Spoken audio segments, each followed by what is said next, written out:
Si është Haga sot? Genta, mirë se erdhe. Po, Edita, përshëndetje.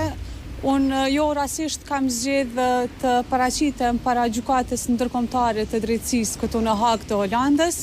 Në këtë ndërtesë prapa meje, 16 vjet më parë u dha vula për pavarësinë e Kosovës, pra 2 vjet pasi Kosova pati shpallë pavarësinë, GND-ja e dha opinionin këshillëdhënës përmes të cilit tregoi se Kosova nuk e ka shkelur të drejtën ndërkombëtare me aktin e shpalljes së pavarësisë, siç pretendonte Serbia. Rreth 30 minuta larg në këmbë nga ku jam unë këtu ndodhet gjykata speciale, e cila sot është në pushim dhe punimet do t'i vazhdojnë nesër dhe tashmë dihet se 4 akuzuarit në gjyqin e madh, Hashim Thaçi, Kadri Veseli, Jakub Krasniqi dhe Recep Selimi, do të shfrytëzojnë të drejtën e tyre për të marrë fjalën në gjykatore.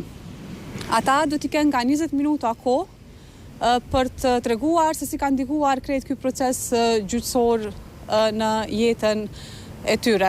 Gjithashtu ju njoftoj se në Hag sonte pritet të mbrijë edhe zëvendës kryeministri i Kosovës apo ministri i zgjedhur jashtëm Glauk Konjufca, i cili do të jetë fizikisht edhe në sallën e gjyqit të mërkurën për të dëgjuar fjalët përfundimtare.